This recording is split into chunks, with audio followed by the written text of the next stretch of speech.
Bab 721 Racun Qinji. Ketika mereka mendengar tentang racun dalam teh, wajah para guru dari 6 keluarga besar lainnya langsung menjadi gelap. Mereka tidak yakin apakah ada racun dalam teh mereka. Jangan gugup, semuanya, dia tidak punya nyali untuk meracuni kalian semua. Qin Haodong mengambil cangkir tehnya dan memutarnya dengan kedua tangan. Dasar cangkir teh porselen yang halus itu terlepas. Dia mengangkat dasar cangkir di tangannya dan berkata, cangkir jenis ini disebut cawan abadi, yang digunakan khusus untuk meracuni orang. Ada beberapa lubang kecil yang dibor di dasar cangkir, tetapi semuanya diolesi dengan minyak lilin khusus, sehingga tidak terlihat oleh mata telanjang. Ketika dia ingin meracuni seseorang, dia hanya perlu menaruh racun di dasar dan kemudian memberikannya kepada orang itu. Ketika teh dituang, karena racunnya tidak meluap, orang itu tidak akan dapat menemukan sumbernya tidak peduli seberapa waspada dia. Namun seiring berjalannya waktu, kewaspadaan orang tersebut akan berangsur-angsur mengendur. Pada saat ini, setelah lilin mencair karena panas dan racun terus merembes keluar, ini akan mengubah teh asli menjadi secangkir teh beracun yang mematikan. Jadi, jangan khawatir, semuanya, racun ini hanya bisa ditemukan di cangkirku, kalian semua aman. Semua orang tercengang saat mendengar ini. Ini adalah artefak beracun yang sangat cerdik. Beberapa orang mengambil cangkir di tangan mereka untuk mencoba, tetapi tidak peduli seberapa keras mereka mencoba, mereka tidak dapat memutar alasnya. Hanya ketika mereka yakin bahwa mereka tidak diracuni, mereka baru bisa rileks. Sebenarnya, mereka terlalu khawatir. Jika mereka memang diracuni, tubuh mereka pasti sudah bereaksi sejak lama. Lagi pula, mereka tidak memiliki kekebalan tubuh seperti Qin Haodong. Di sisi lain, Chu Sanhe telah benar-benar tenggelam dalam tumpukan dan tidak ada kegembiraan di wajahnya. Jika kontradiksi sebelumnya dapat diselesaikan, maka sekarang mereka benar-benar berada di pihak yang berlawanan dengan Sekte Tang. Dari sudut pandang lain, jika seseorang meracuninya, dia tidak akan pernah mengampuni orang itu. Dia tidak menyangka bahwa momen ulang tahunnya yang menggembirakan ini akan dirusak seperti ini oleh kedua orang bodoh ini.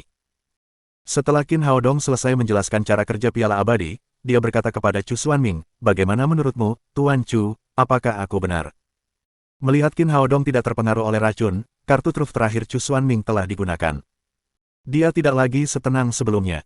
Wajahnya pucat. Haodong, aku salah, kali ini aku benar-benar salah, demi aku, sebagai pamanmu, tolong maafkan aku. Chu Xuanming tidak lagi peduli dengan status dan wajahnya. Dia berlutut dan bersujud kepada Qin Haodong, memohon belas kasihan. Kemudian dia memohon pada Chu Xuanyu yang ada di sampingnya, kakak, tolong bantu aku untuk mengatakan sesuatu, aku adalah saudaramu. Chu Xuanyu langsung memalingkan wajahnya. Saat ini, wajahnya juga sangat muram. Jika ada hal lain, dia masih bisa membantu memberikan kata-kata yang baik untuknya, tetapi tidak dapat dimaafkan baginya untuk mencoba meracuni putranya. Melihat adiknya mengabaikannya, dia berbalik dan memohon pada Qin Haodong lagi. Tentu saja, Qin Haodong tidak tertipu oleh tindakannya yang menyedihkan. Orang seperti ini seperti ular berbisa. Jika Anda membiarkannya pergi hari ini, dia akan menggigit Anda besok. Katakan padaku, racun apa yang kau gunakan untuk meracuniku, apa tujuannya? Sambil berbicara, dia langsung menggunakan kemampuan memanipulasi pikiran.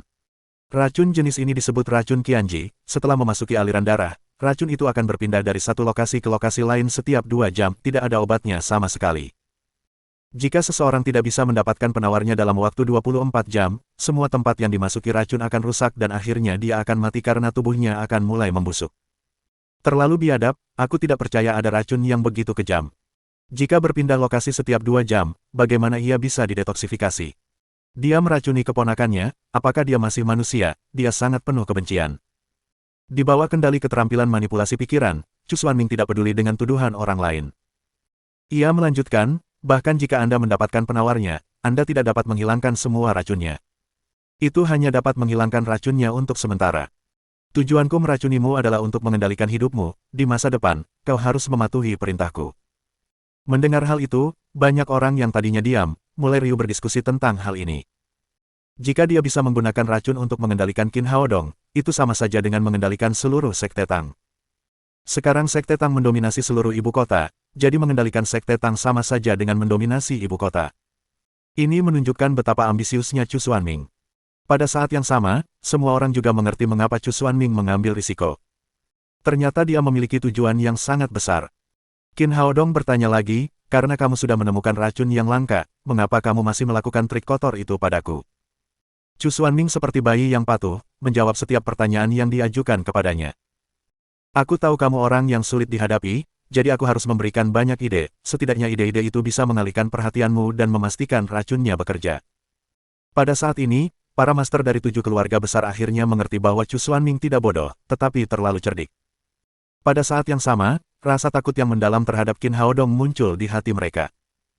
Chu Xuanming bahkan tidak bisa menyingkirkannya dengan menggunakan strategi yang begitu kejam, yang menunjukkan betapa sulitnya menghadapi Qin Haodong. Qin Haodong terus bertanya, tidak mungkin orang biasa bisa membuat racun ini, di mana kamu mendapatkannya? Chu Xuanming berkata, putraku, Chu Mingchong, membelinya dari seorang wanita bernama Qian Meihui, wanita itu masih bersembunyi di kamarnya. Chu Mingchong bersembunyi di balik kerumunan. Ia mengira ayahnya tidak akan pernah mengkhianatinya. Ia tidak tahu bahwa Qin Haodong memiliki keterampilan ajaib seperti manipulasi pikiran. Kini saat dia mendengar namanya disebut, dia menoleh dan hendak lari, namun Chu Mingli yang berdiri di sampingnya menendangnya lalu menarik kerah bajunya dan melemparkannya ke hadapan Qin Haodong. Sekarang, Chu Mingli sangat memuja Qin Haodong. Meskipun pria ini adalah sepupunya, dia tidak akan melepaskannya. Qin Haodong melambaikan tangannya dan Ma Wenzhuo serta Zhang Tianyu segera bergegas menuju area pemukiman keluarga Chu bersama anak buahnya. Dia menoleh ke arah Chu Mingchong dan bertanya, bagaimana kamu bisa mengenal Qian Meihui, bagaimana kamu bisa membuatnya bekerja sama? Setelah diberi pelajaran olehmu di bandara hari itu, aku merasa sangat dirugikan, jadi aku pergi ke bar untuk minum, aku bertemu Qian Meihui di sana, aku melihat bahwa dia sangat cantik, jadi aku ingin pergi ke hotel bersamanya untuk melampiaskan kemarahan di hatiku. Aku tidak menyangka dia akan berinisiatif memberitahuku bahwa dia punya dendam darah denganmu dan ingin berurusan denganmu. Bersama-sama denganku, aku langsung setuju dan kemudian dia memberiku piala abadi dan racun Qianji ini dan mengajariku cara menggunakannya.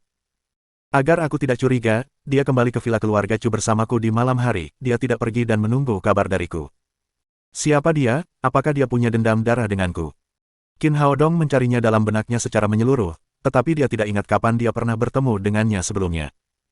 Pada saat ini, Zhang Tianyu berjalan ke aula bersama seorang wanita cantik. Saat melihat wanita itu, Qin Haodong langsung mengenalinya sebagai Chiba Miko dari Jepang. Dalam pertukaran antara Huaxia dan Nihon beberapa bulan lalu, Chiba Miko telah menyerangnya. Dia tidak membunuhnya.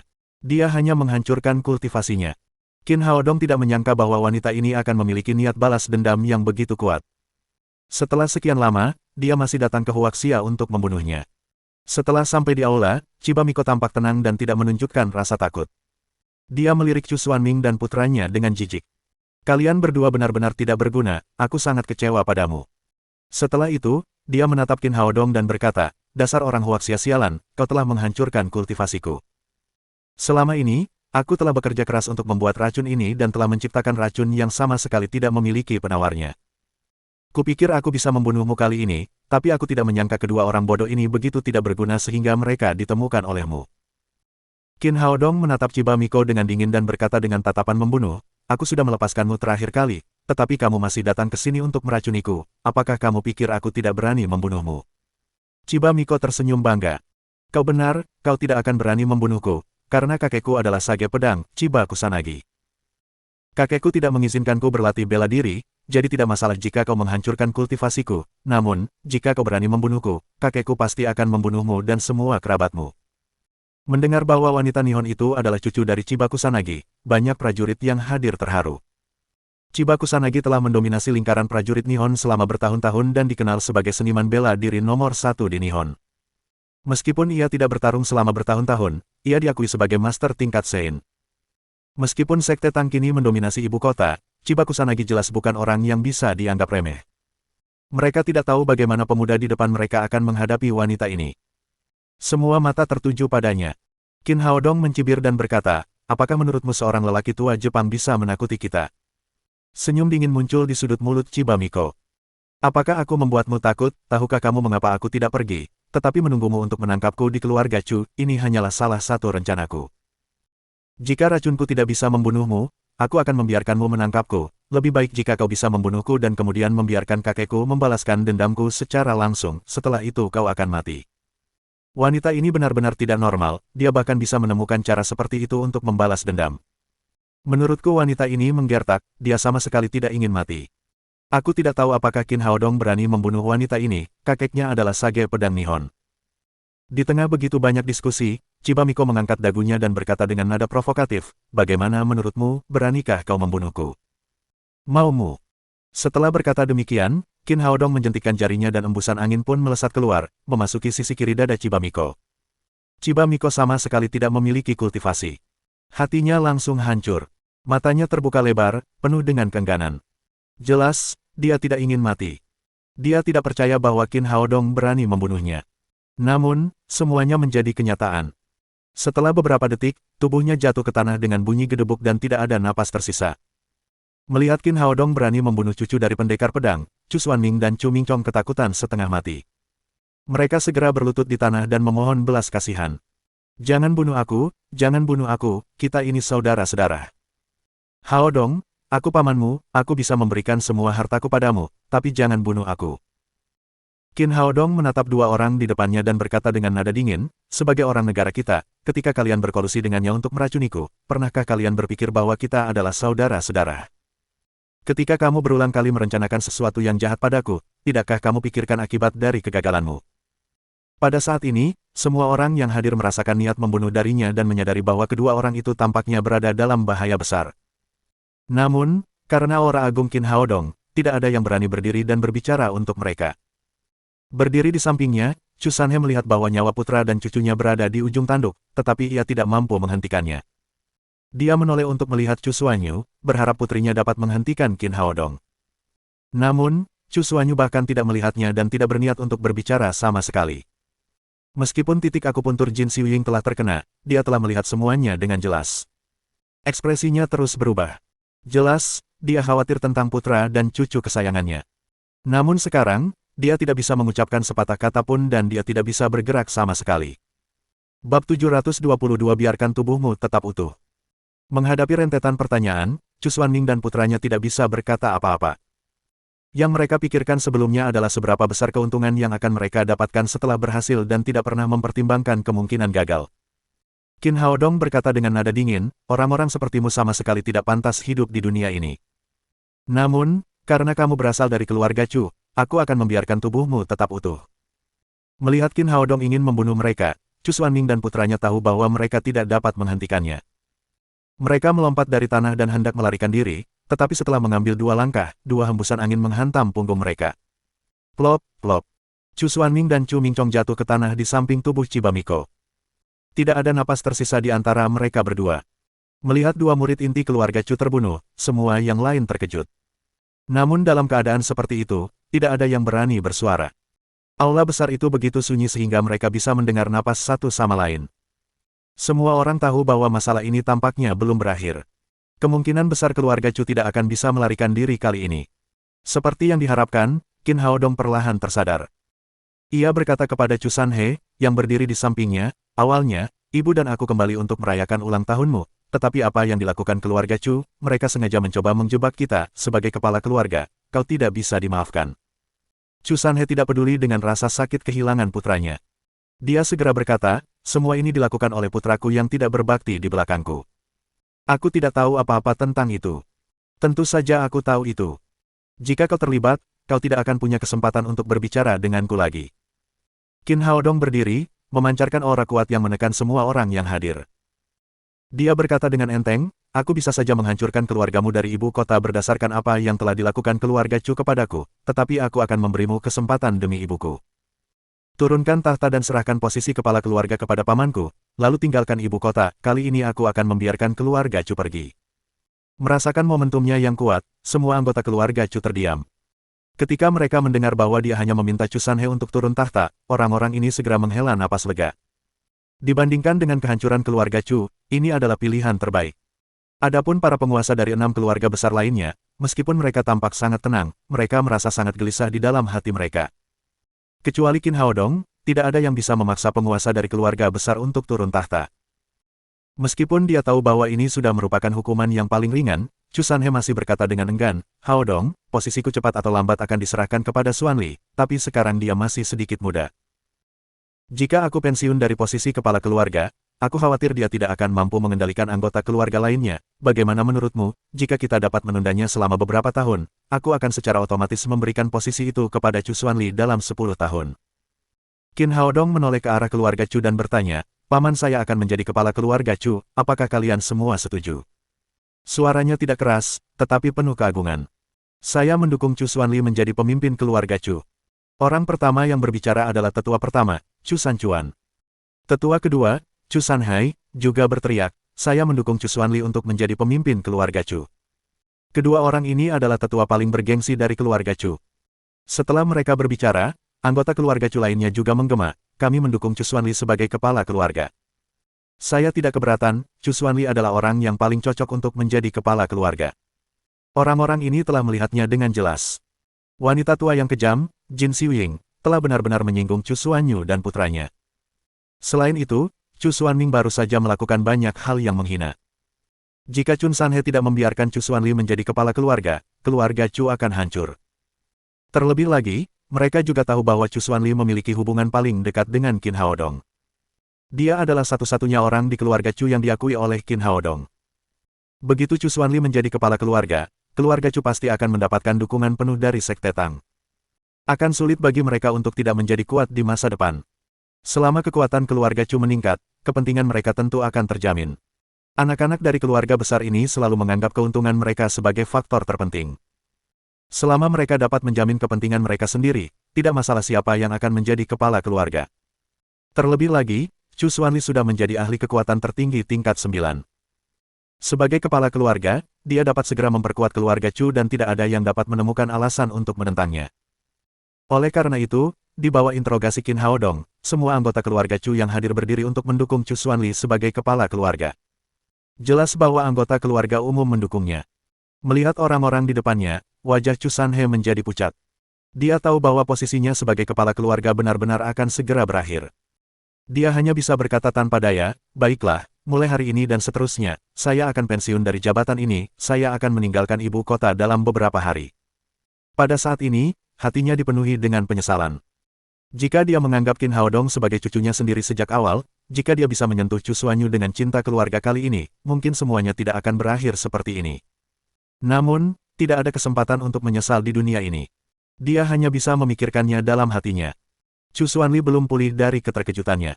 Akhir-akhir ini, banyak hal berubah terlalu cepat. Dia tidak hanya berubah dari seorang ahli kekuatan tertinggi tingkat 6 biasa menjadi ahli kekuatan tertinggi tingkat 9, tetapi dia juga telah menjadi penguasa keluarga Chu. Dia tidak dapat menerimanya untuk sementara waktu. Karena masalah keluarga Chu telah sepenuhnya terselesaikan, Qin Haodong tidak ingin tinggal lebih lama lagi. Dia meninggalkan keluarga Chu bersama sekelompok orang dan kembali ke Sekte Tang. Setelah melihat mereka pergi, Chu Sanhe menghela nafas, berjalan mendekati Jin Xiuying dan mengangkat tangannya untuk melepaskan titik akupunkturnya. Anakku, cucuku. Begitu dia mendapatkan kembali mobilitasnya, Jin Xiuying tersandung ke arah tubuh Chu Xuanming dan Chu Mingchong, memeluk mereka dan menangis. Setelah beberapa saat, dia mengangkat kepalanya lagi, menatap Chu Sanhe dengan mata merah darah dan memarahi, apakah kamu masih seorang pria atau tidak? Beraninya kamu melihat bajingan itu membunuh putra dan cucumu. Chu Sanhe menahan amarahnya dan tidak punya tempat untuk melampiaskannya. Bagaimana dia bisa mentolerir amarah Jin Xiuying? Dia langsung berteriak dengan marah, cukup, jika bukan karena kamu, urusan keluarga Chu tidak akan berakhir seperti ini. Jin Xiuying awalnya tertegun, lalu berteriak lagi dengan marah, aku tidak peduli, aku hanya tahu bajingan itu telah membunuh putra dan cucuku, aku ingin dia membayar dengan nyawanya, aku akan menelepon polisi, aku ingin dia mati. Dia baru saja mengeluarkan ponselnya, tetapi ponselnya hancur berkeping-keping oleh pukulan Chu Sanhe. Sudah cukup, mereka berkomunikasi dengan wanita Nihon itu dan mencoba membunuh anggota pavilion Xuanyuan. Apa gunanya memanggil polisi, apakah kamu ingin membuat Qin Haodong marah lagi? Jin Xiuying berteriak, mungkinkah putra dan cucuku mati sia-sia? Lalu kenapa, apakah kamu ingin seluruh keluarga Chu mati bersama kita? Orang yang berbicara adalah Chu Sanhe, tetua pertama. Dia berkata dengan wajah muram, jika bukan karena kamu, yang lebih menghargai laki-laki daripada perempuan dan memanjakan Chu Xuanming, bagaimana dia bisa membuat kesalahan sebesar itu? Jika kamu bersikap baik kepada putrimu sendiri, bagaimana mungkin keluarga Chu kita bersikap pasif, kamu adalah pelaku utamanya. Jin Xiuying masih ingin mengatakan sesuatu, tetapi ketika dia membuka mulutnya, dia tiba-tiba mengeluarkan seteguk darah dan jatuh ke tanah. Chu Xuanli bergegas membantunya berdiri, hanya untuk mendapati bahwa wanita tua itu sudah tidak bernapas lagi. Wanita tua yang kejam ini, yang selama ini sangat mendominasi, akhirnya meninggal karena amarah yang tak terkendali. Tampaknya dia sendiri yang menanggung akibatnya. Melihat keempat mayat di tanah, Chu Sanhe menghela napas dan berkata kepada Chu Xuanli, tidak peduli apa, kematian tetaplah masalah besar, bagaimanapun, mereka adalah anggota keluarga Chu kita, kuburkan mereka. Chu Xuanli mengangguk, memanggil beberapa keluarga untuk membawa keempat jenazah dan mulai mempersiapkan pemakaman. Qin Haodong kembali ke Sekte Tang dan membawa Xuanyuan Lige ke ruang resepsi. Tuan Suci, apakah Anda baik-baik saja setelah meminum racun itu? Pada saat ini, tidak ada seorang pun di sampingnya. Xuanyuan Lige segera menyapanya dengan hormat. Aku baik-baik saja, racun kecil ini tidak ada apa-apanya bagiku. Qin Haodong melambaikan tangannya dan berkata kepadanya, kamu datang kepadaku bukan hanya karena Chu Xuanming, kan? Xuanyuan Lige berkata dengan wajah gembira, tentu saja tidak, aku di sini untuk memberitahumu kabar baik. Setelah meminum pilmu, kultivasi rumah pedang Qihang secara keseluruhan meningkat pesat, aku telah naik dari tahap awal alam suci ke tahap tengah alam suci. Selain itu, 6 master kekuatan tertinggi tingkat 9 berhasil mencapai alam suci dan 10 murid lainnya berhasil mencapai tingkat ke-9 alam kekuatan tertinggi. Dapat dikatakan bahwa kekuatan rumah pedang Qihang saat ini sangat kuat. Bahkan jika Sekte Kegelapan mengingkari janjinya, kita masih dapat menghancurkan mereka dengan mudah. Semakin dia berbicara, semakin bersemangat dia. Sejak dia menemukan Qin Haodong, rumah pedang Qihang tidak lagi sama seperti dulu. Jumlah master sekarang beberapa kali lebih banyak daripada Sekte Kegelapan. Dapat dikatakan bahwa ada banyak master seperti awan dan kekuatan mereka tak tertandingi. Mendengar berita ini, Qin Haodong mengangguk puas. Pil-pil yang dimurnikan dengan bahan-bahan obat selama 5.000 tahun ini benar-benar kuat. Semakin kuat rumah pedang Qihang, semakin percaya diri mereka saat melawan iblis asing di masa depan. Dia berkata, kita belum tahu seberapa kuat iblis alien itu, tetapi mereka mampu melawan Kaisar Kuning Xuanyuan dan Qiou, jadi mereka pasti kuat, kita harus memanfaatkan kesempatan ini sepenuhnya untuk meningkatkan kekuatan kita. Tunggu di sini sebentar, aku akan memurnikan beberapa pil dan kau bisa membawanya pergi. Setelah itu, dia meninggalkan Xuanyuan Lige di sini dan membawa si kecil itu ke ruang alkimia. Sekarang, api Phoenix milik Tang Tang telah meningkat pesat dan mendekati api sejati Samadhi. Kultivasinya juga telah ditingkatkan ke tahap awal alam jiwa baru lahir. Dengan kombinasi tersebut, kecepatan mereka menjadi beberapa kali lebih cepat dari sebelumnya dan kualitas pil terus meningkat. Menjelang malam, Qin Haodong dan si kecil keluar dari ruang alkimia. Cincin penyimpanannya dipenuhi dengan berbagai macam pil. Xuanyuan Lige meminum pil tersebut, berterima kasih kepada Qin Haodong dan diam-diam meninggalkan Sekte Tang. Qin Haodong menelepon Ma Wenzuo dan memberinya pil yang baru dimurnikan. Dia memintanya untuk mengirimkannya kepada orang-orang dari Sekte Tang. Sekarang setelah semua kekuatan utama di ibu kota telah tenang, yang perlu dia lakukan adalah meningkatkan kekuatannya secara diam-diam dan menunggu kemunculan iblis alien dan memberi mereka pukulan yang mematikan. Setelah mengantar Xuanyuan Lige pergi dan makan malam, Qin Haodong membawa Zhao Qingwu ke Sekte Tang. Malam itu, Han Jiyu dan Zhao Qingwu juga naik ke level 9 alam kekuatan tertinggi. Namun, mereka dan Wei Yanran sebelumnya hanyalah orang biasa, jadi mereka tidak tahu banyak tentang seni bela diri. Butuh waktu bagi mereka untuk meningkatkan kekuatan mereka. Ketika kultivasi mereka benar-benar stabil, mereka akan kembali untuk mengambil alih posisi kepala keluarga dan sepenuhnya memerintah keluarga mereka. Dengan pencegahan Sekte Tang saat ini, diyakini bahwa keluarga besar lainnya tidak akan berani menentangnya. Keesokan paginya, Qin Haodong baru saja selesai sarapan ketika ponselnya tiba-tiba berdering. Dia mengambilnya dan melihatnya. Itu adalah panggilan dari Hua Mingrui. Setelah menekan tombol jawab, dia mendengar suara Hua Mingrui berkata dengan cemas, Haodong, di mana kamu sekarang? Hua Mingrui adalah orang yang pendiam dan tutur katanya serta sikapnya biasanya sangat tenang. Pasti ada sesuatu yang terjadi sehingga membuatnya begitu cemas. Qin Haodong bertanya, saya di rumah, ada apa? Kalau begitu, bisakah kau datang ke kedai tehku, ada sesuatu yang penting untuk kubicarakan denganmu. Baiklah, tunggu aku akan segera ke sana. Sekarang mereka sudah berteman, Qin Haodong tentu saja tidak bisa menolak permintaannya. Dia menutup telepon, memberitahu keluarganya, dan pergi ke rumah teh Hua Mingrui. Ketika dia memasuki ruangan, dia melihat Hua Mingrui tidak sedang membaca buku dan menyeruput teh seperti biasanya. Sebaliknya, dia duduk di sana dengan ekspresi khawatir di wajahnya. Dia bertanya, ada apa, apakah terjadi sesuatu? Bab 723 Ciuman Hua Mingrui. Melihat Qin Haodong memasuki ruangan, Hua Mingrui berdiri dengan tergesa-gesa dan berkata dengan cemas, paman saya baru saja menelepon dan mengatakan bahwa kakek saya sakit parah, saya ingin Anda mengobatinya. Kupikir itu sesuatu yang serius, wajar saja kalau sakit, selama kakekmu masih hidup, aku bisa menyelamatkannya. Qin Haodong yakin akan kemampuannya menyembuhkan penyakit apapun. Hua Mingrui masih tampak khawatir dan berkata, tapi itu tidak sesederhana yang kamu pikirkan. Qin Haodong berkata dengan heran, itu hanya pengobatan, bukan? Mengapa begitu rumit? Hua Mingrui menghela napas dan berkata, kakek sudah sakit selama beberapa bulan, karena itulah aku kembali ke ibu kota setelah pertukaran antara Huaxia dan Nihon. Saat itu, saya ingin mengundang Anda untuk mengobati kakek saya, tetapi paman saya tidak setuju, dia sangat menolak pengobatan tradisional Tiongkok, bahkan jika saya mengundang Anda ke sini, saya khawatir dia tidak akan mengizinkan Anda mengobati kakek saya. Bagaimana ini bisa terjadi? Mungkinkah dia ingin melihat kakekmu meninggal dengan matanya sendiri?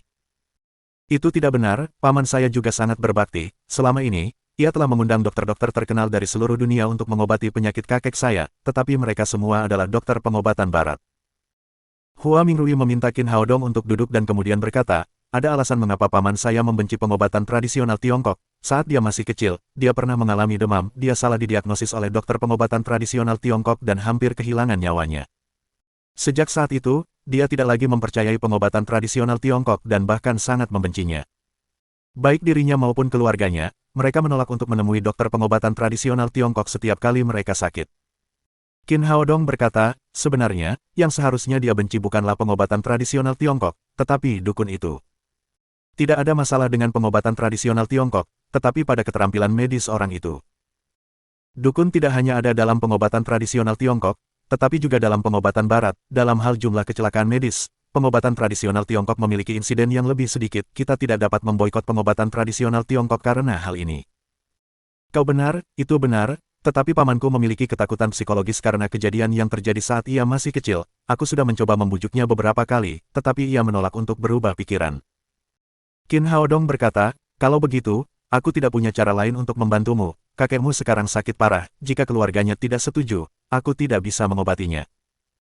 Hua Mingrui berkata, kakek sangat mencintaiku, pengobatan barat tidak dapat menyembuhkan penyakitnya sekarang. Aku tidak bisa hanya melihatnya meninggal, jadi aku ingin kau pergi bersamaku untuk melihat apakah dia bisa disembuhkan.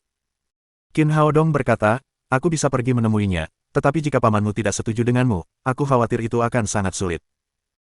Aku sudah menemukan solusinya, jika kamu berpura-pura menjadi pacarku dan ikut denganku mengunjungi kakekku, pamanku tidak akan ragu, kamu bisa menilai kondisi kakekku saat itu, jika kamu tidak bisa menyembuhkannya, lupakan saja, jika kamu bisa, aku akan menemukan jalan keluar.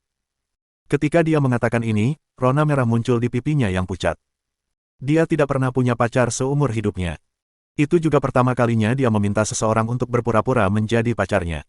Yang terpenting adalah dia memiliki kesan yang baik tentang Qin Haodong di dalam hatinya. Ketika dia berpikir untuk meminta pria tampan ini menjadi pacarnya, jantungnya terus berdebar kencang. Qin Haodong berkata, bagus, ayo kita pergi dan melihatnya. Melihat dia setuju, Hua Mingrui sangat gembira dan berkata, Haodong, terima kasih. Tidak perlu berterima kasih padaku. Itu sama sekali bukan masalah besar. Qin Haodong meminta Hua Mingrui untuk masuk ke mobilnya dan kemudian melaju sesuai arahan yang diberikannya. Sepanjang perjalanan, Hua Mingrui mulai memberitahu dia tentang keadaan kakeknya. Ternyata nama kakeknya adalah Mu Baisen. Dia adalah salah satu jenderal tua di negara itu dan memiliki status yang sangat tinggi. Di antara pamannya, ada yang berkarir di bidang politik dan ada yang di militer. Mereka semua memiliki posisi penting. Hanya paman termudanya, Mu Haiking, yang merupakan seorang pengusaha. Kerajaan bisnisnya juga sangat besar. Rumah lelang pengumpulan harta karun adalah salah satu bisnisnya. Qin Haodong mengangguk diam-diam. Tidak heran dia bisa membuka balai lelang sebesar itu di tempat seperti ibu kota. Ternyata dia memiliki latar belakang yang luar biasa. Sambil berbincang-bincang, mereka berkendara menuju sanatorium di pinggiran ibu kota. Pegunungan dan sungai di sana indah dan udaranya segar. Tempat itu memang cocok untuk pemulihan. Sanatorium ini milik militer. Dari pintu masuk, ada banyak penjaga di setiap anak tangga. Keamanannya sangat ketat. Hua Mingrui menunjukkan kartu tanda masuknya dan membawa Qin Haodong ke sanatorium. Setelah masuk, tempat itu masih dijaga ketat. Semua jenis penjaga berseragam militer dan berpakaian sipil ada di sana. Begitu mereka menemukan sesuatu yang tidak biasa, mereka akan langsung menyerang. Pangkat Mu Baisen sangat tinggi. Dia tidak tinggal bersama orang lain dan senang memiliki halaman kecil sendiri. Para penjaga di pintu mengenal Hua Mingrui. Ketika mereka melihatnya, mereka tidak mengatakan apa-apa dan membiarkan mereka masuk. Mungkin dia ingin membuat hubungan mereka terlihat lebih realistis. Hua Mingrui meraih lengan Qin Haodong dan dadanya yang besar menyentuh lengannya. Ketika mereka masuk ke bangsal, mereka melihat seorang lelaki tua kurus terbaring di tempat tidur, dengan berbagai selang dimasukkan ke dalam tubuhnya dan ia bernapas dengan bantuan selang oksigen. Saat itu, ia dalam keadaan koma. Seorang pria parubaya berusia 40-an berdiri di ujung tempat tidur. Ia tampak lebih unggul. Namun, saat ini, ia khawatir dengan penyakit pria tua itu. Dia adalah paman Hua Mingrui, Mu Haiqing, yang merupakan pimpinan grup Mu di ibu kota dan memiliki aset ratusan miliar. Di sebelahnya berdiri seorang dokter muda berusia 30-an. Ia mengenakan jas putih dan rambutnya disisir rapi. Ada sedikit kesan arogansi di wajahnya dan ia tengah berbicara dengan Mu Haiqing. Melihat Hua Mingrui dan Qin Haodong masuk, dokter muda itu langsung berhenti bicara. Mu Haiqing juga menoleh dan melihat bahwa itu adalah Hua Mingrui. Dia berkata, "Mingrui, kamu di sini." Kemudian dia menatap Qin Haodong di sebelahnya dan bertanya dengan heran, "Mingrui, siapa pemuda ini?" Hua Shenrui berkata dengan malu-malu, "Paman, ini pacarku, Qin Haodong." Mendengar jawabannya, Mu Haiqing sedikit tercengang. Sebagai keponakannya, dia selalu berhati-hati dan sombong. Dia tidak pernah menunjukkan ketertarikan pada pria manapun. Dia tidak menyangka bahwa dia akan datang ke sini bersama pacarnya hari ini. Adapun dokter muda di sebelahnya, ekspresinya berubah drastis. Dia adalah Li Shuai, seorang ahli dari Departemen Pernapasan di sanatorium ini, seorang dokter terkenal yang kembali dari medan perang. Sejak melihat Hua Mingrui di bangsal sebulan yang lalu, Li Shuai terpikat olehnya dan langsung mengejarnya dengan gila-gilaan. Namun semua tindakannya seperti mengirim bunga, mengajak makan malam atau menonton film, ditolak oleh Hua Mingrui. Meski begitu, dia tidak menyerah. Dia berpikir bahwa selama dia terus berusaha, cepat atau lambat dia akan dapat memenangkan hatinya. Tetapi hari ini dia datang langsung bersama pacarnya, yang membuatnya merasa seolah-olah seseorang telah menuangkan baskom berisi air dingin ke atasnya. Mendengar bahwa dia adalah pacar keponakannya, sikap Mu Haiqing langsung berubah jauh lebih baik. Dia dengan hangat mengundang mereka untuk duduk di sofa di sebelahnya. Ini adalah bangsal kelas 1, yang tidak hanya didekorasi dengan sangat mewah, tetapi juga dilengkapi dengan sofa, TV, dan perlengkapan lainnya. Tidak buruk, anak muda, kamu cukup tampan. Mu Haiqing sangat puas dengan penampilan Qin Haodong. Dia tampak sangat cocok untuk keponakannya. Kemudian dia bertanya seperti orang tua pada umumnya, "Qin kecil, kamu bekerja sebagai apa?" Hua Mingrui telah memintanya untuk tidak mengatakan bahwa dia adalah seorang dokter. Setelah ragu sejenak, dia berkata, "Saya seorang penjaga keamanan." Faktanya, dia benar. Dia memang anggota Daddy Security Company. Penjaga. Mendengar jawaban ini, Mu Haiqing tercengang. Dia tahu betul betapa sombongnya Hua Mingrui. Bagaimana dia bisa menemukan seorang penjaga keamanan untuk menjadi pacarnya? Li Shuai, yang berada di sebelahnya, tiba-tiba merasa lega. Meskipun pria ini tampak tampan, dia hanyalah seorang penjaga keamanan. Bagaimana dia bisa dibandingkan dengan seorang mahasiswa berprestasi yang lulus dari sekolah kedokteran terkenal di negara M? Hua Mingrui, yang berada di sebelahnya, takut dia akan mengekspos dirinya sendiri jika dia berbicara terlalu banyak.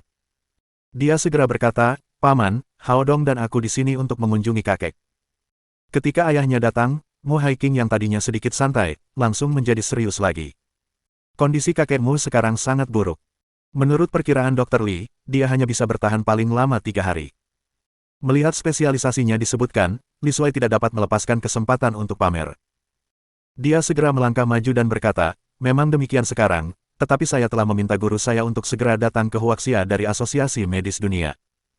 Dia adalah seorang ahli dari Departemen Pernapasan dan saya yakin dia akan dapat menyembuhkan penyakit tuanmu. Selain itu, saya sudah melaporkan kondisi tuanmu ke rumah sakit." Direktur mengatakan bahwa dia telah memberitahu Tuan Shao Weimin, Menteri dari Kementerian Kesehatan. Menteri Shao sangat mementingkan hal itu, ia telah mengumpulkan para ahli di Departemen Pernapasan di ibu kota. Ketika guru saya tiba, ia akan segera menerapkan konsultasi ahli tentang kombinasi pengobatan Tiongkok dan Barat, ia pasti akan menemukan cara untuk menyembuhkan tuanmu. Pria itu terus berbicara tanpa henti, mencoba menunjukkan perannya dalam konsultasi ini. Namun, Hua Mingrui sama sekali tidak peduli tentang hal ini. Yang dia pedulikan adalah apakah Qin Haodong dapat menyembuhkan kakeknya atau tidak. "Paman, aku akan mengunjungi kakek." Hua Mingrui bahkan tidak melihat ke arah Li Shuai. Dia menggendong Qin Haodong dan berjalan ke tempat tidur bersamanya. Karena dia sudah pergi, Li Shuai tentu saja tidak perlu melanjutkan. Dia hanya bisa menelan kata-katanya dengan canggung. Hua Mingrui mendatangi tempat tidur Mu Baisen, menatap lelaki tua itu, mengambil baskom di sebelahnya, menuangkan air hangat dan dengan lembut menyeka pipi lelaki tua itu. Qin Haodong berdiri di sampingnya. Dengan keterampilan medisnya, meskipun dia tidak merasakan denyut nadi lelaki tua itu, dia masih bisa melihat kondisi lelaki tua itu dengan jelas. Melihat Mu Haiqing tidak memperhatikan mereka, Hua Mingrui berbisik di telinga Qin Haodong, "Bagaimana, apakah ada harapan untuk kakekku?" Qin Haodong berkata, "Penyakit kakekmu berasal dari paru-parunya, dia seharusnya pernah terluka di masa lalu, meskipun sudah diobati, akar penyakitnya belum sepenuhnya hilang, kemudian, dia masuk angin, yang memperburuk kondisinya, sekarang paru-parunya dipenuhi cairan. Selain itu, kakekmu sedang koma karena fibrosis paru-paru, ini juga hal yang paling merepotkan dalam perawatan. Hua Mingrui telah mendengar dokter berbicara tentang kondisi kakeknya berkali-kali.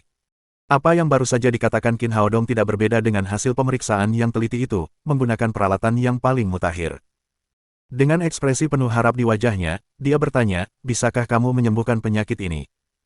Qin Haodong berkata dengan percaya diri, meskipun sedikit merepotkan, itu tidak terlalu sulit. Jika aku mengobatinya, aku bisa langsung membangunkan kakekmu dan membuatnya bangun dari tempat tidur.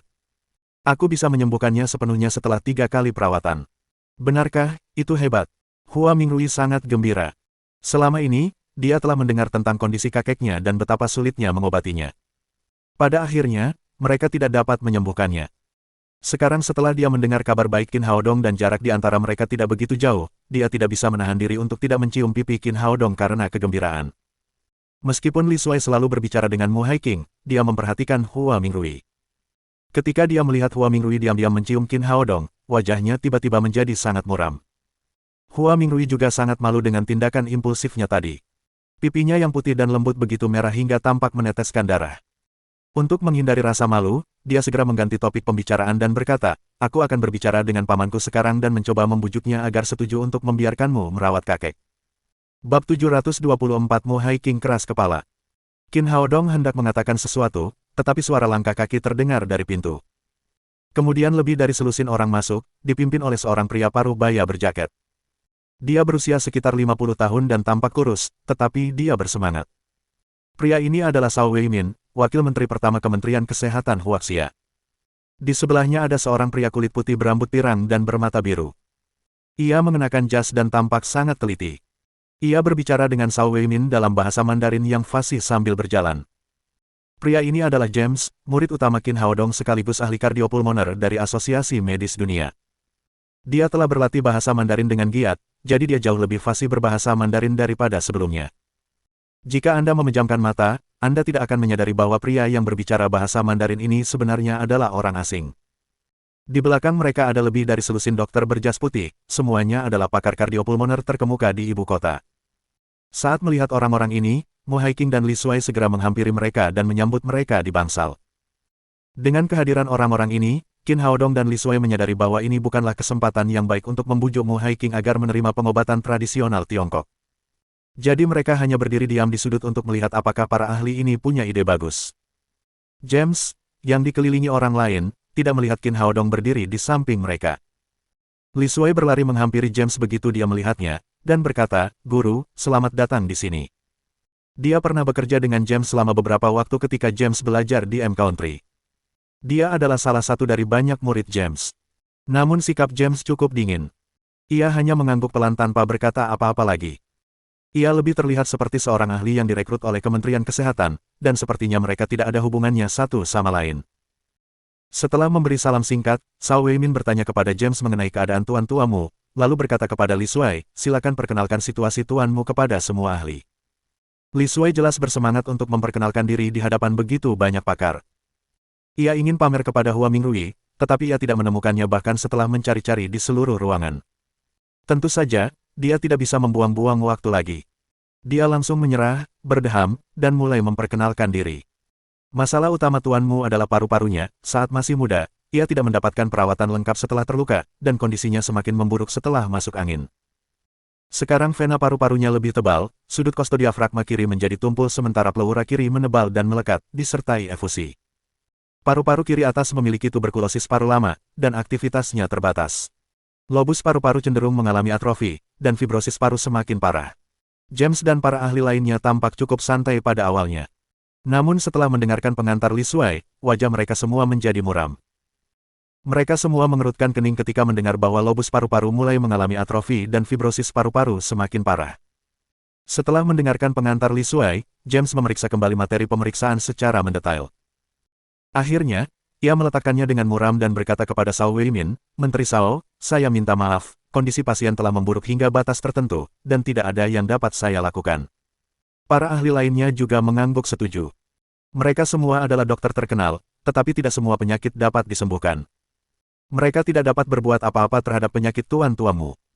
Sao Weimin telah mengerahkan upaya keras untuk mengundang James guna memeriksa keadaan tuan tuamu, dan ia menaruh harapan besar pada pria ini.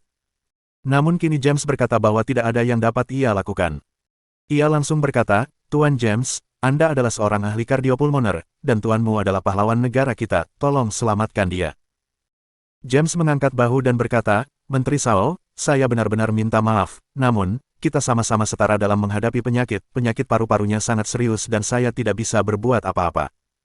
Dia berbicara dalam bahasa Huaxia, jadi Mu Haiking langsung mengerti apa yang dikatakannya. Ketika dia mendengar bahwa ayahnya tidak punya harapan, dia berkata dengan cemas, Dr. James, tolong temukan cara untuk menyelamatkan ayahku, tolong bantu dia dengan cara apapun. James hendak menolak, tetapi ia ragu sejenak dan akhirnya berkata, sebenarnya, ada caranya. Jika kau dapat menemukan guruku, mungkin ia dapat menyelamatkan mastermu dari kematian dengan keterampilan medisnya yang hebat.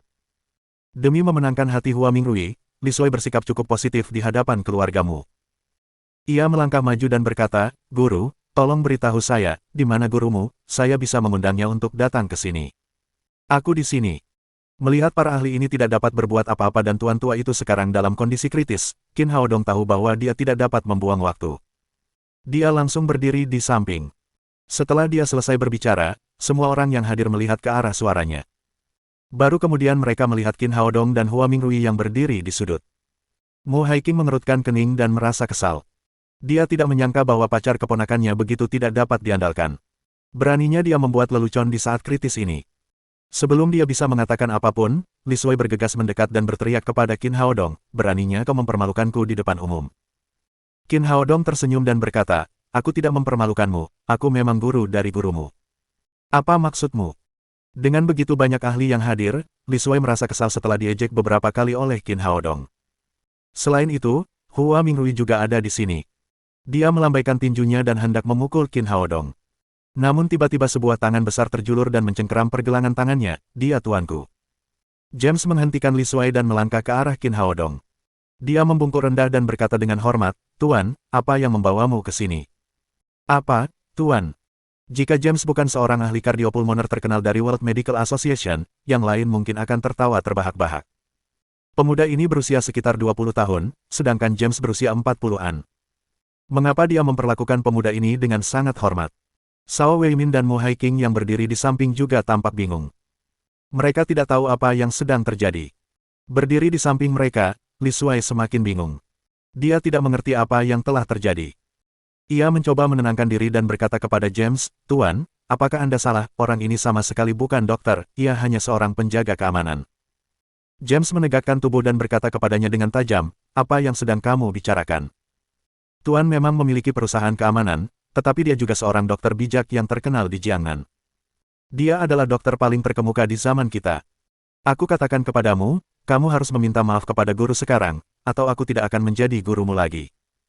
Li Shuai tidak tahu apa yang sedang terjadi, tetapi dia merasa sangat dirugikan. Orang ini telah menyebutkan bahwa dia adalah seorang penjaga keamanan, dan mengapa James menyalahkannya.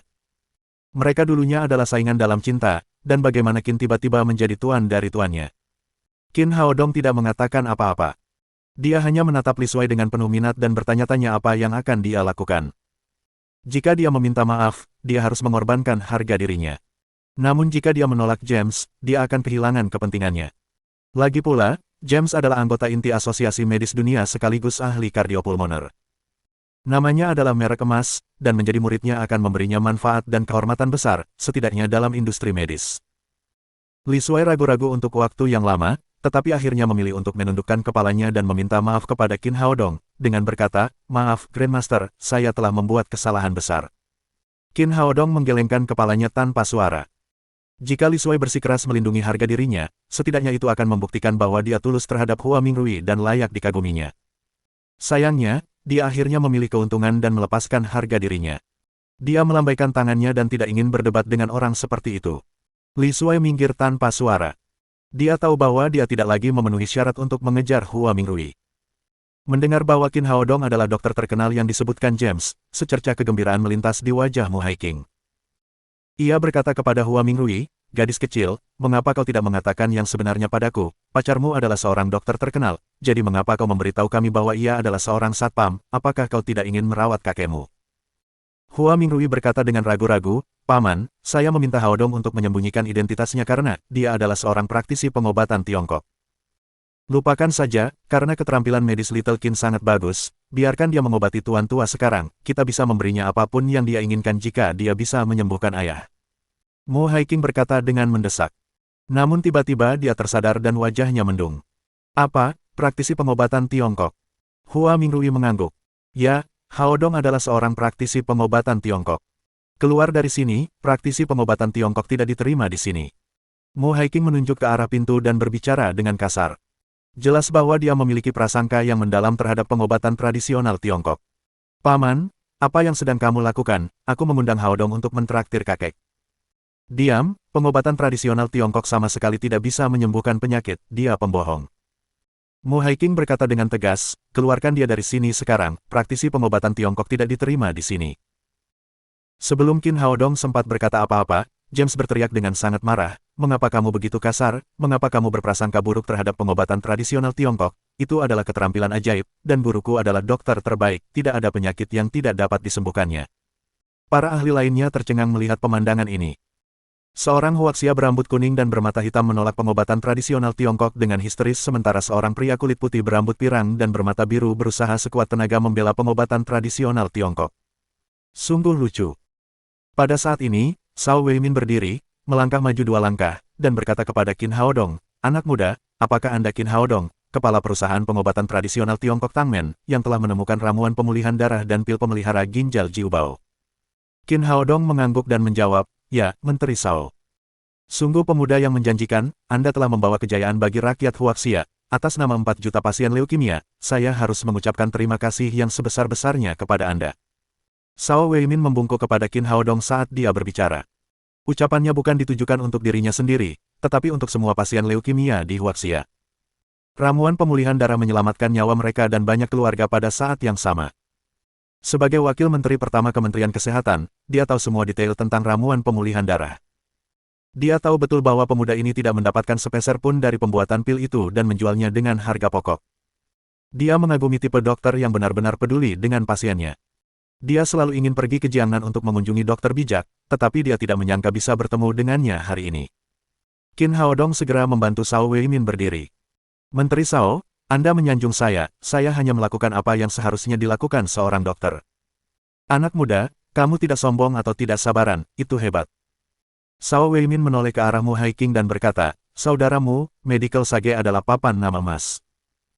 Dia menyembuhkan tumor kepala Old Maldini tanpa pisau bedah dan menciptakan keajaiban medis satu demi satu. Selain itu, ramuan pemulihan darah yang dikembangkannya menyelamatkan ribuan pasien leukemia. Nyawa tuanmu dalam bahaya sekarang, saya pikir Anda harus membiarkannya mencobanya.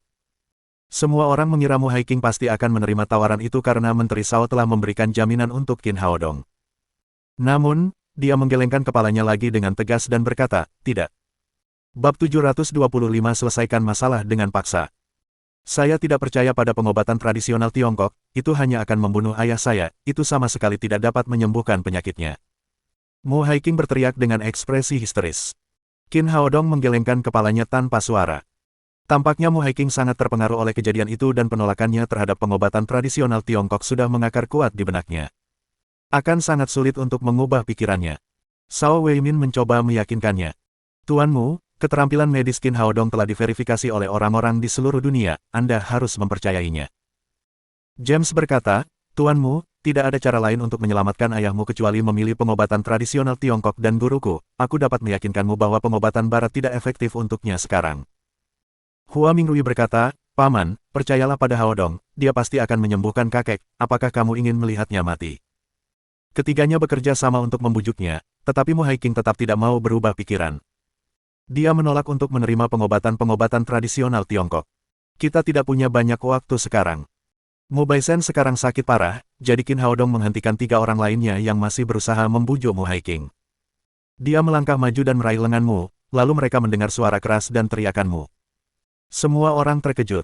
Mereka tidak menyangka Qin Haodong tiba-tiba akan bersikap kasar. Apakah dia mencoba memaksa Mu Haiqing untuk setuju? Namun, mereka berada di wisma tamu di wilayah militer, yang dijaga ketat.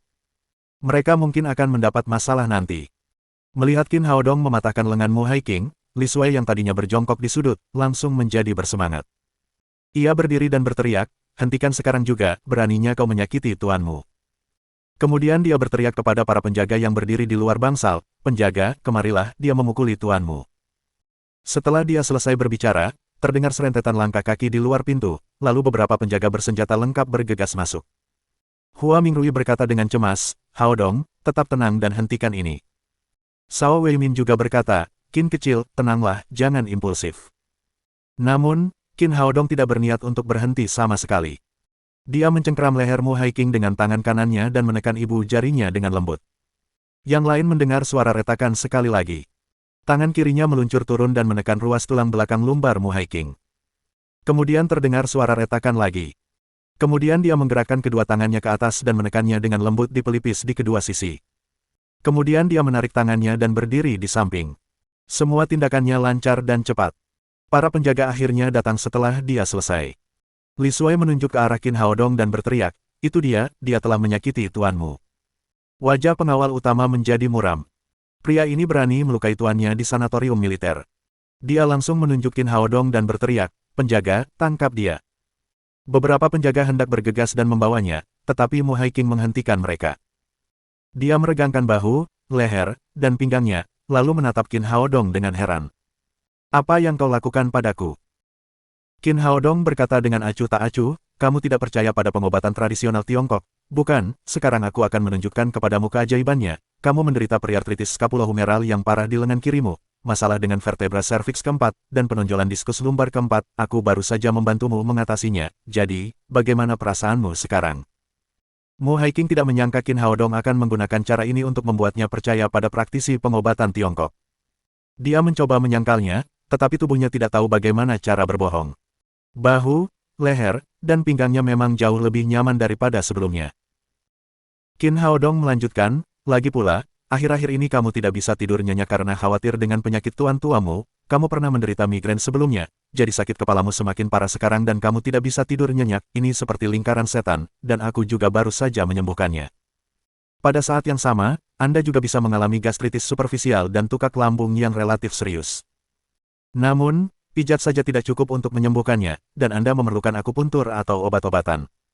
Mu Haiqing kembali merasakan sakit kepalanya. Akhir-akhir ini, dia khawatir dengan penyakit ayahnya dan tidak bisa tidur nyenyak di malam hari. Sakit kepalanya semakin parah dan dia bahkan ingin membenturkan kepalanya ke dinding. Namun sekarang, dia tidak merasakan sakit di kepalanya. Sebaliknya, dia merasa sangat nyaman. Mendengar bahwa Qin Hao Dong sedang merawat Mu Haiqing dan itu adalah alarm palsu, pemimpin penjaga itu memandang Li Shuai dengan jijik. Kamu seorang dokter, tetapi mengapa kamu tidak bisa melihat bahwa dia sedang merawat tuanmu? Jangan ribut. Ayo pergi. Dia melambaikan tangannya dan meninggalkan bangsal bersama penjaga lainnya. Li Shuai merasa malu. Dia hanya seorang dokter kardiopulmoner, jadi bagaimana mungkin dia bisa memikirkan metode pengobatan yang begitu unik. Seluruh ruangan menjadi sunyi setelah para penjaga pergi. Setelah beberapa saat, Mu Haiqing berkata, kamu menyembuhkan penyakitku hanya dengan menggerakkan jari-jarimu, tapi aku masih tidak percaya padamu, kurasa kamu pasti telah menipuku dengan beberapa trik. Qin Hao Dong berkata, sangat mudah, ada berbagai macam peralatan di sini, Anda dapat memeriksanya, jika penyakit yang saya sebutkan tadi belum sembuh, saya akan pergi sekarang juga. Tetapi jika semua penyakitmu telah sembuh, percayalah padaku dan pengobatan tradisional Tiongkok. Hua Mingrui berkata, ya, Paman, kamu bisa memeriksanya. Mu Haiqing berpikir sejenak dan akhirnya mengangguk. Ia mulai menjalani pemeriksaan CT pada bahunya, tulang belakang leher, dan tulang belakang lumbar. Semua instrumen di sini adalah yang tercanggih di dunia. Hasilnya keluar setelah beberapa menit. James memegang hasil ronsen dan berteriak kegirangan, tuanku benar-benar hebat, bagian tubuhnya sekarang normal, dan tidak ada gejala penyakit. Mu Haiqing tidak begitu percaya.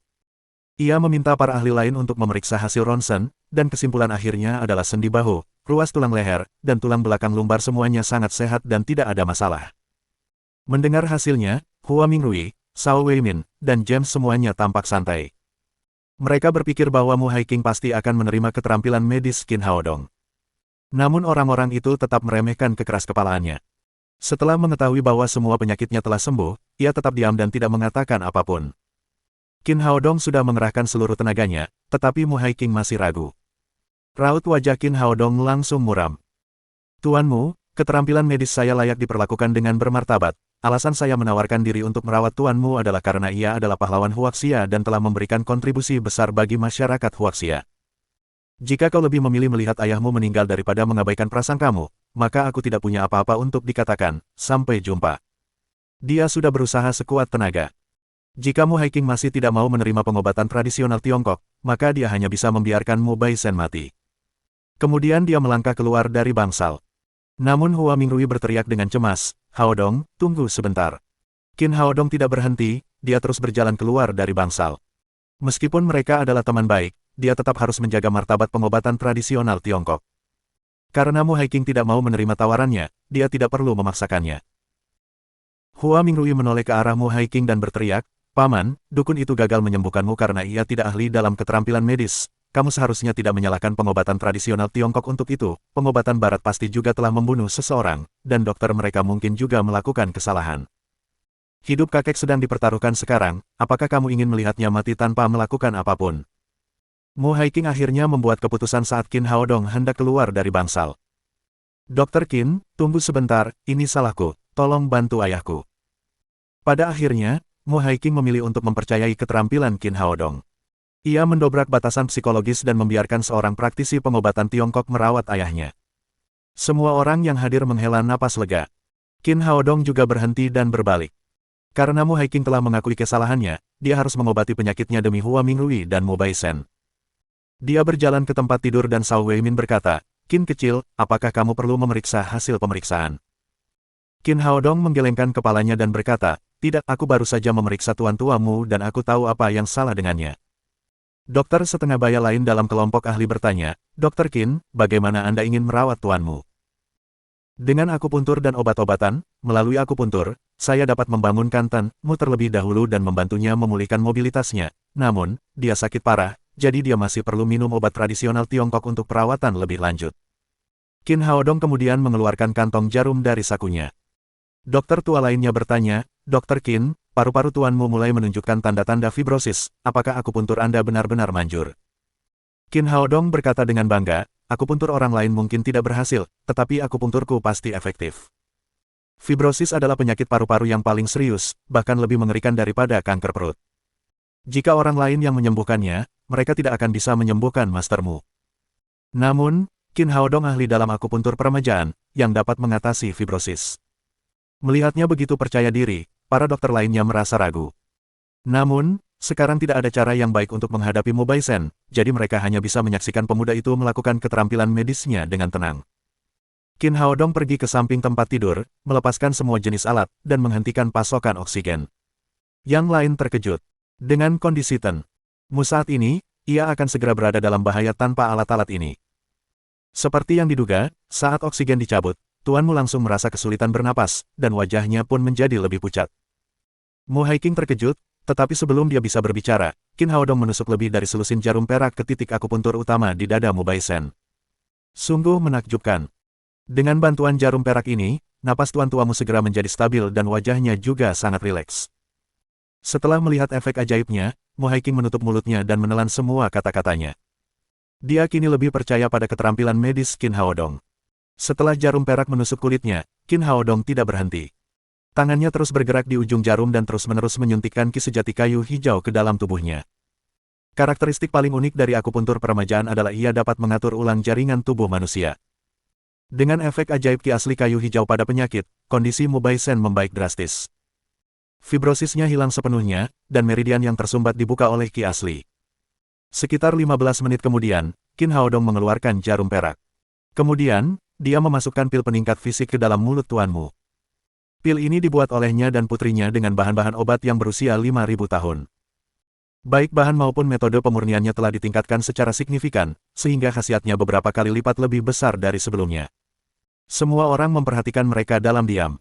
Wajah Mu Baisen semakin memerah dan napasnya juga menjadi teratur. Semua gejala sebelumnya telah hilang, dan mereka semua tercengang. Mereka semua ahli di bidang ini, tetapi mereka tidak dapat berbuat apa-apa terhadap penyakit tuan tuamu tadi. Jika mereka tidak melihatnya dengan mata kepala sendiri, mereka benar-benar tidak akan percaya bahwa pengobatan tradisional Tiongkok dapat memiliki efek ajaib seperti itu. Melihat sudah hampir waktunya, Qin Haodong menepuk dada Mu Baisen, lalu tuan tua perlahan membuka matanya. Melihat ayahnya benar-benar telah diselamatkan, Mo Haiking segera berlari ke kepala tempat tidur, mengulurkan tangan untuk meraih tangan ayahnya, dan berteriak dengan gembira, "Ayah, ayah sudah bangun, bagaimana perasaanmu sekarang?" Mohon dukungan dari Om-Om Ante-Ante sekalian, buat subscribe atau sarekan novel Mimin ke Facebook kalian, agar channel Mimin bisa terus berkembang. Oleh karena itu, Mimin bisa lebih semangat untuk up novel seru lainnya ke depannya. Sekiranya ada kebutuhan buat subback, silakan inbox Mimin atau tuliskan di kolom komentar, Mimin dulukan dengan ucapan terima kasih.